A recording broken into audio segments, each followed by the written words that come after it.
Hi, I'm Barnstable County Commissioner Bill Doherty, and it's my pleasure to welcome the viewers to another edition of County Chatter.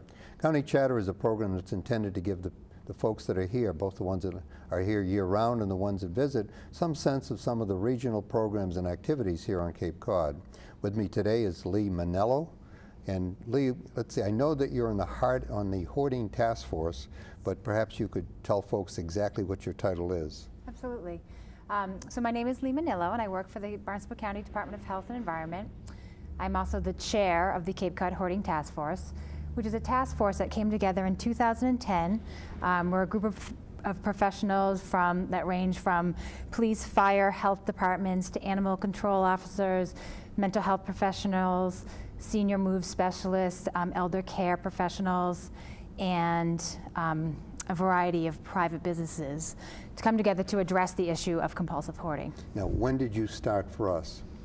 For the county, I've worked now for about 11 years. 11 years. Yes. And how long has this Hoarding Task Force been in existence? So we've been meeting now monthly for about 3 years, a little over 3 years. In the interest of a disclaimer, when I had you on a show, on an earlier show, I felt so guilty. I went home and I packed up. It turned out to be something like about 150 shirts, and I brought them over to the food pantry that has a special closet to help folks.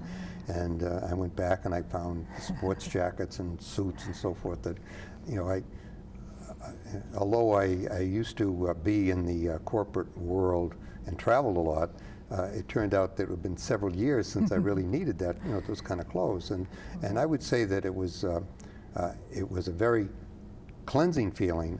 And unfortunately, the downside was that once I cleaned out what I'd call the top layer, I began to see what was underneath, Right. which means that there is more work to do. But having said that, I would say that I had not realized how much had been accumulated, because I wasn't paying too much attention to it. And when you mention your task force having professionals in it, you mentioned mental health as well as police and fire. Absolutely. And perhaps you could elaborate more as to why those folks are needed.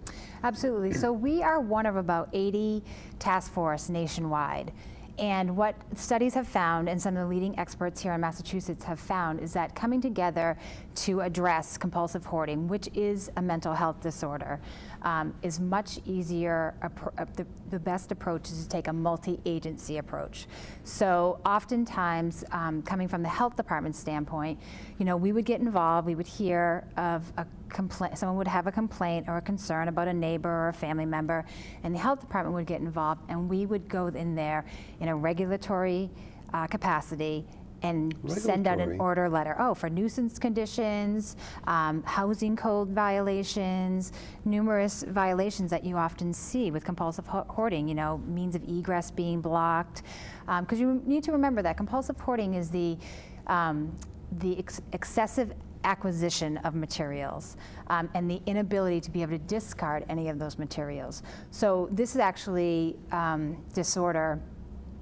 It leaves people oftentimes living in homes that they're unable to use their rooms as they were designed. So a bedroom that cannot be used for sleeping, a kitchen that cannot be used for cooking. You're talking about extreme situations.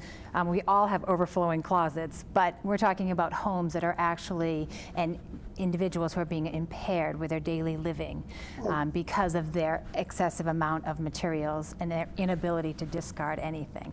Papers, you often see piles of papers, newspapers, sometimes collections of cardboard boxes and paper products and things like that. Now, that's not necessarily household trash. Oftentimes, I've been in homes where there are neatly stacked bins of clothing, of sewing material, of different, hobbies and things, neatly stacked, all dusted, taken care of, just in a large volume of material. Well, the question comes to mind in the meeting, I don't know if the viewers would pick that up as well, is how would you find this out? Who would how would this come to light? Right. And oftentimes, as I said, sometimes people collect inside their homes and sometimes they spill out into the outside of their home. So as I said, sometimes a neighbor will call and sometimes a concerned family member. So again, if the municipality, enforcement agency, so your building, your zoning, your health departments, your fire departments. A lot of times first responders will go in to assist somebody and they'll find somebody living in these kind of conditions. Once they become involved, it turns into the town becomes involved. And at that point, as I was saying, is a lot of times with health departments, we would get involved, we would go down there, we would cite all these these conditions, these violations, and then we would send out an order letter. And somebody, as you know or may not know, working that has a mental health disorder, it's just not that easy. You can't just say, okay, there's this problem, you need to fix it. Well, it's oftentimes not that easy. So coming together as a task force and working together with the mental health professionals, as well as sometimes the senior care specialists, we've worked with DCF, Department of Child and Families, put together a working joint service plan to assist individuals who really do suffer from this disorder. Okay, well, some of the, I think people, reach a certain stage of maturity where Yes. they would look at their behavior and try to monitor it. Perhaps not, but most of the people that that I know would look at stuff and say, well, that's sort of that's gotten a little bit past me, and I need to do some spring cleaning. Right. And perhaps one of the useful things to let people know is that there are agencies that could use some of this stuff, and perhaps you could tell the viewers a little bit more about the kinds of places where you could deposit clothes that I think if they came from the '60s, this kind of retro, but we Things are coming in a back boom. into fashion. Yeah, I saw that. Yeah, maybe I shouldn't throw out those wide lapels and those thin, skinny ties. But where do some of the agencies that could help, both in places you would deliver and places that that would come and pick stuff up? And oftentimes, we were talking earlier before the show started about the aging population on Cape Cod, and this hoarding disorder actually affects about 4 to 5% of the population. So in Cape Cod, I did a rough estimate using the 2012 data, and so that's about 3,600 seniors on the Cape, and it's about 9,600 individuals Cape-wide. So there is a variety of people who do suffer from this disorder, this mental health issue. I read an article today about, is my parent a clutterbug, or they have this hoarding disorder? Okay. And what the article was saying was that become involved in your aging parents' lives. Enter their home, because oftentimes there's a lot of shame and guilt associated with this disorder, so people don't have you go into their home. So even though you may have a perfectly good working relationship, the individual may always be outside waiting for you to pick them up. You want to make sure you're still entering into people's homes and keeping an eye on things to make sure that things are not getting out of control or out of hand. And there are numerous resources available and agencies on the Cape that take donations. Salvation Army is one of them. For household goods and things, there is the Cape Cod Recycles is a new company that just opened up, as well as the Habitat. Recycles. And Habitat for Humanity was another one. Yeah, they're huge. Yeah. Yeah, they just opened a place off of Station Ave, right down the street, and you can donate things there, and you can also consign items. So those are household goods, but clothing donations can go to numerous agencies. Have you heard any increased use of places like eBay and Craigslist in order to get rid of stuff? And again, that you absolutely could go on either one of those websites to sell your things, but a lot of times individuals have a hard time, you have to remember, discarding or letting go of anything. So you have to really find what motivates that individual to want to make these behavioral changes to clean out their closet. For you and for it's easy to do, but individuals who actually... Well, it wasn't that easy to do because I sensed that there was a value in the things that were there, and and although I wasn't, I was reluctant to try to sell it, and I think part of the reluctance to sell it, quite honestly, was that I would place a value on it, and people wouldn't give me that value. It's like going to a yard sale in my mind.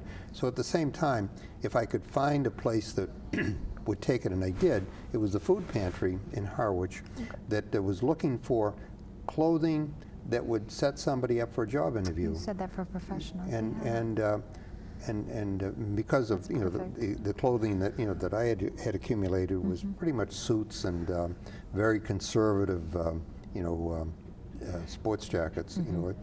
I had growing up in in the utility industry, and it's probably one of the, next to a military uniform, it's probably almost as conservative back in those days as to what you were expected to look like, as you presented yourself. Yeah. So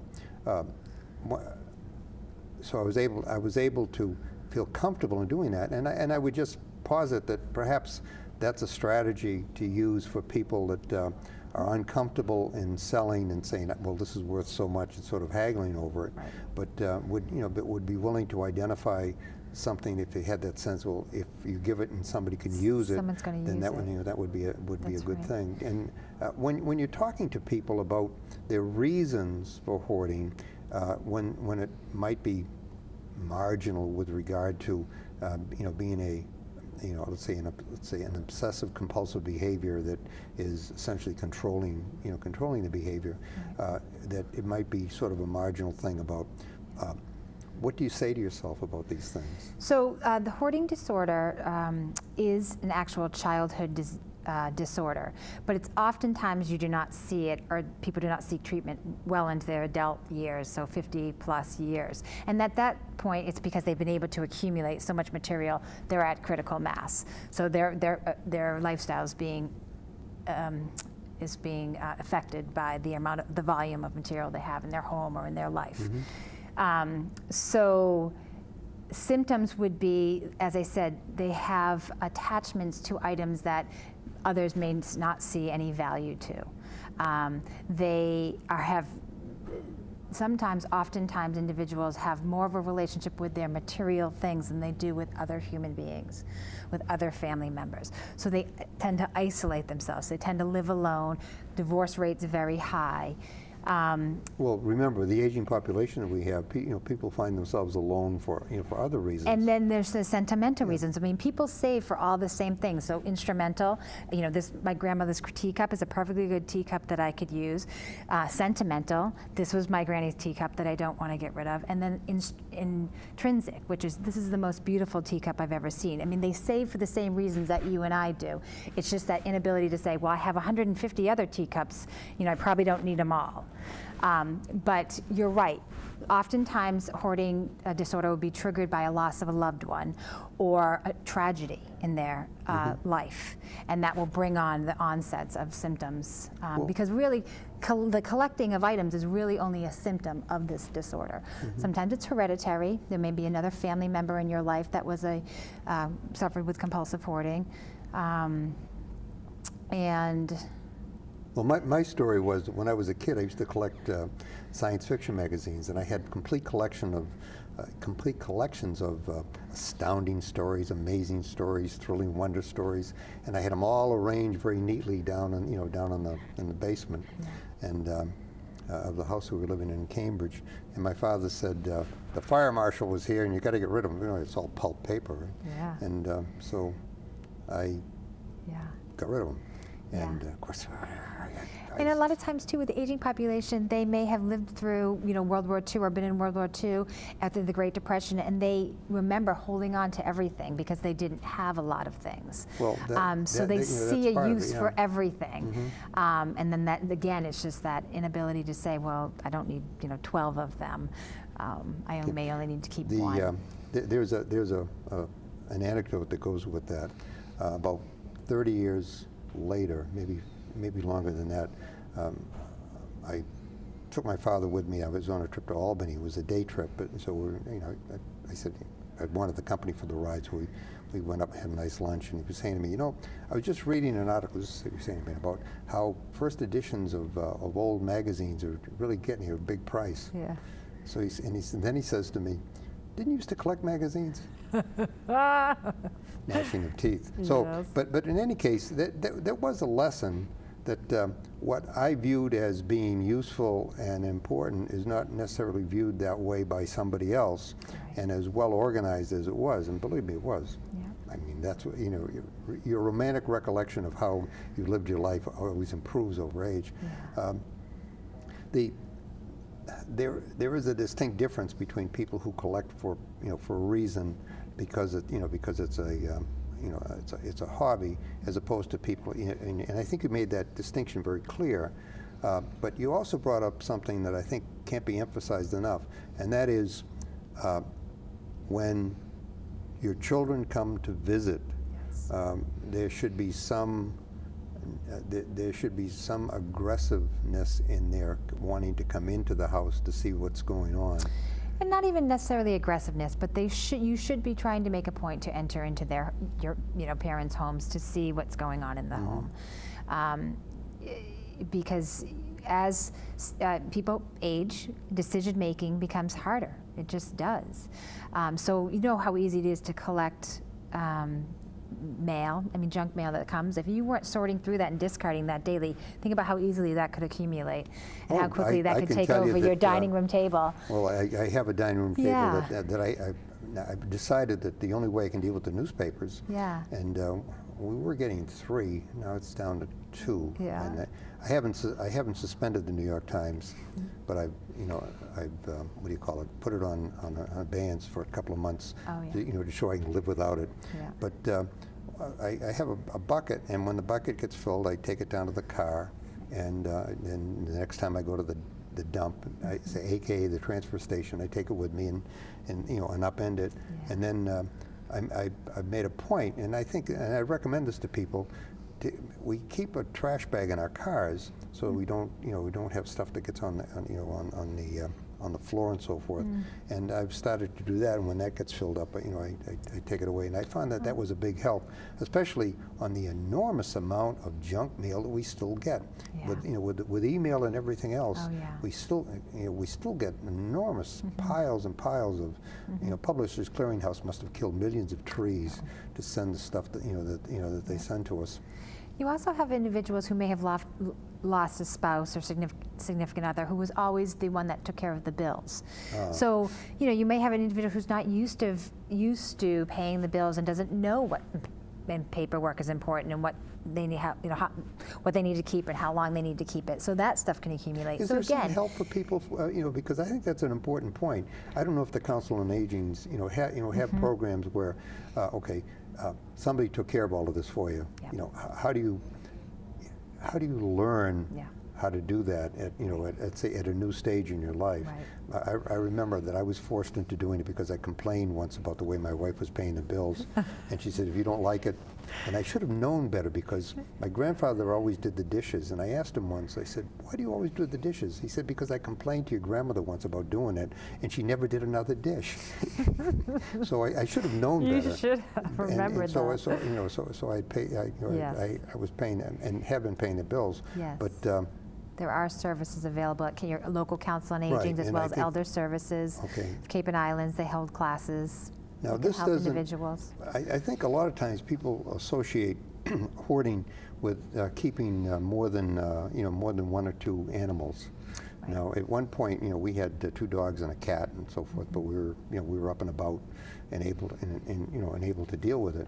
But cats have kittens, and people don't necessarily want to help you out, and dogs have other dogs if they haven't been spayed or or neutered. So what do you tell people that have animals as far as what agencies are available to, let's say, to help them determine what a reasonable number of animals to have, because animals can be great, great company. Absolutely, great companions. And animal hoarding is definitely another piece of it, and that's just a collection of animals, any kind, whether it's a variety of dogs or cats, or you just focus on cats or dogs.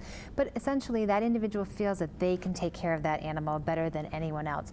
However, as you said, as animals start to reproduce and the numbers start to get quite large, sometimes they're not able to physically keep up with taking care of these animals. They're not able to financially keep up with maintaining and properly caring for these animals. Designer dog food is very expensive. And vet bills and everything else add up.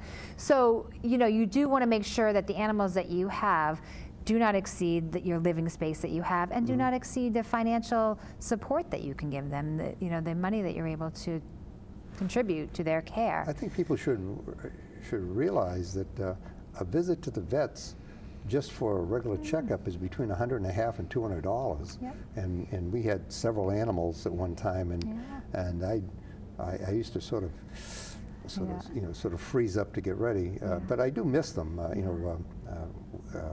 especially the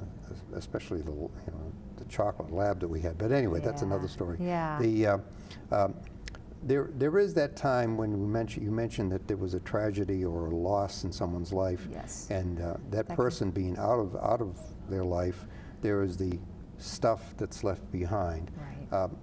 Do you have any recommendations to people as to how they deal with, let's say, I'm going to use the word cleansing, as far as moving, what's a reasonable period of time to hold on to those sorts of things, and what are some of the things that people should look at as far as let's say giving away or somehow getting the other person's stuff out of the closets and so forth. And again, ask for help. Ask for your children's help, your neighbors' help, your church affiliations. There's lots of people that can help you with that, because it's a hard process, I'd imagine. And so, going through and setting things aside that you may want to pass on to your children or your grandchildren or your loved ones, and then donations, as you said, finding a service that provides, or an organization that would provide a service so that that material, those items could be used. It sounds like it's part of grief counseling, that's definitely something that should be looked at. Okay, so we've talked a little bit about some of the evidence of compulsive behavior, where instead of you're controlling it, it's controlling you. Right.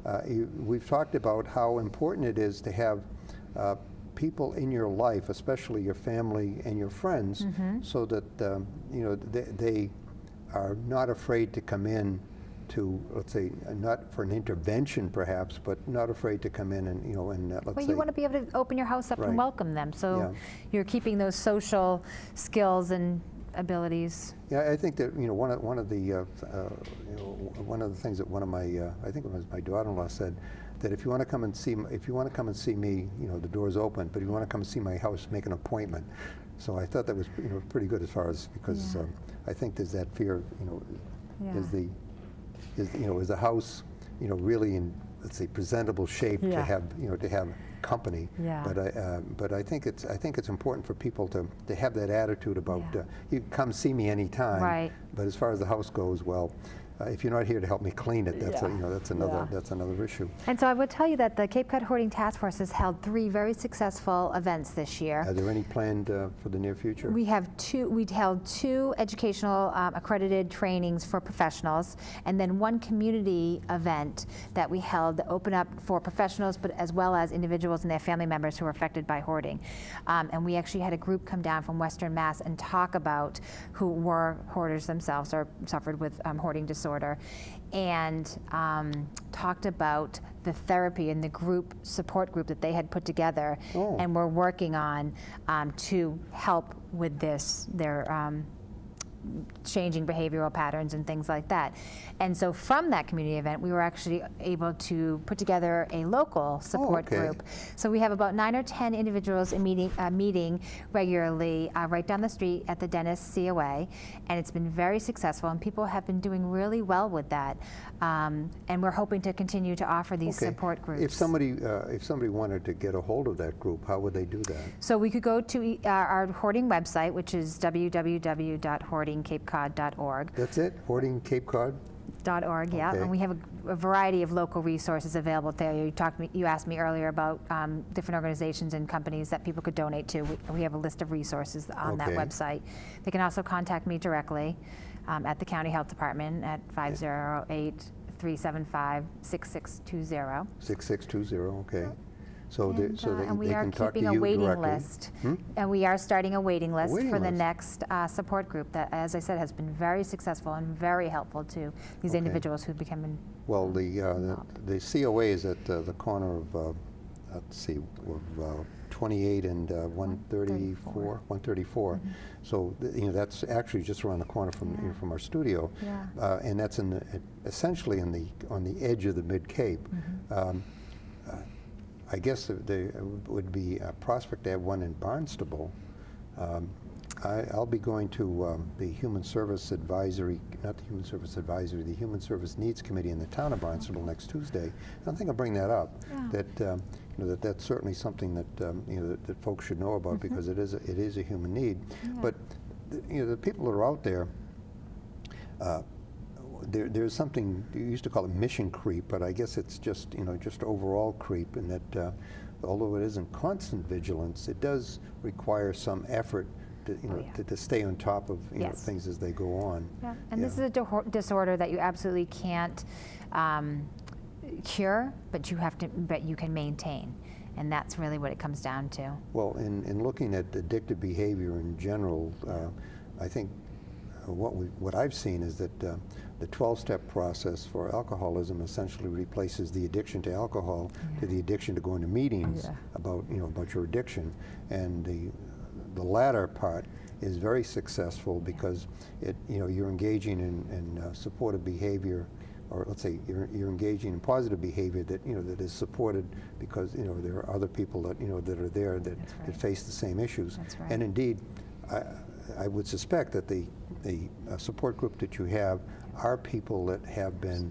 there and have done that and understand what what people go through when they do this, as opposed to, let's say, a helping professional that that is speaking from chapter 10 in the book that says this is the way you're supposed to act. Yeah. Or a daughter or son coming into your home saying, you need to do this, you must do this.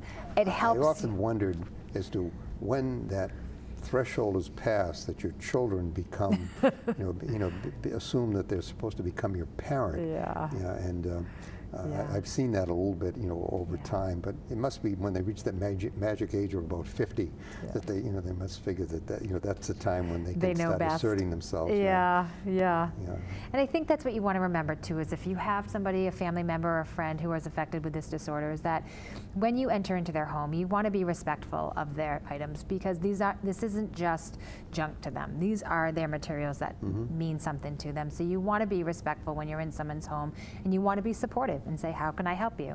What is it that you'd like to do in this home that you're not able to because of the volume of material in your home? Well, those are all questions that that indeed need to be addressed and need to be asked, and not only need to be asked, they need to be answered, so that that if when people are watching a program like this, and they're saying, well, they're not like that. They may know someone that that indeed is is facing, let's say, the issue, and might be on the cusp of let's say of being a danger to themselves, or to somebody else. And I think that although we don't want to live in a regulated society, what we do want to do is we want to help everybody live as high a quality of life as they can. So today, with me was Lee Manello, who was the chairman of the Hoarding Task Force. We've talked about some of the support groups. We talked about how to get in touch with it, and it's very simple: www.hoardingcapecod.org, and please avail yourself of it. So with that, I want to thank the viewers for being with us for another edition of County Chatter. I'm Bill Doherty, Barnstable County Commissioner.